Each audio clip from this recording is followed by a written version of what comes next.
On passe à notre étape 2 où maintenant on va chercher la position du ballon en fonction du temps.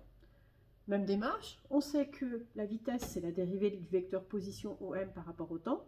Donc si on veut connaître OM, eh bien, il va falloir chercher la primitive de ce vecteur vitesse dont on connaît déjà les coordonnées. Donc x de t, je vais chercher la primitive de V0. Donc ça va me faire V0 fois t plus une constante que je vais appeler C3. Puisque quand je dérive, cette constante, elle va être nulle, donc c'est bien possible qu'il y ait une constante au départ. Y de t, même chose, il faut que je cherche la primitive de moins g fois t, donc c'est moins 1 demi fois g fois t au carré, plus encore une constante que je vais nommer C4. Pour déterminer ces deux constantes, eh bien, il va falloir se placer aux conditions initiales. Or, qu'est-ce qu'on sait aux conditions initiales? On sait que à t égale 0, le ballon il est à cet endroit-là. Autrement dit, x0 vaut 0, mais y de 0 vaut h. Maintenant, je reprends mes deux équations ici, x de t, y de t. Et je regarde ce qu'elles donnent à t égale 0. Donc, je remplace t par 0. Donc, ça fait v0 fois 0 plus c3. v0 fois 0 plus c3, autrement dit, ça fait c3.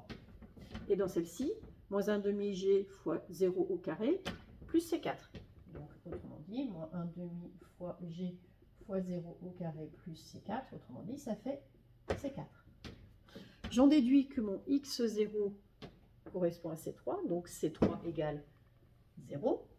Et c4 ici correspond à y0, donc c4 vaut h. Je vais l'écrire ici parce que j'ai plus de place dessous, mais finalement,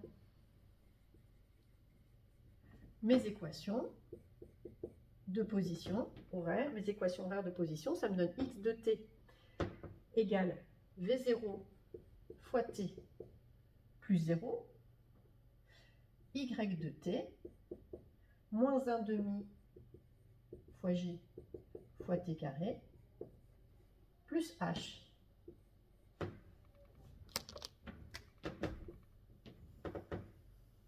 Donc voilà ce qui était demandé à la question 2.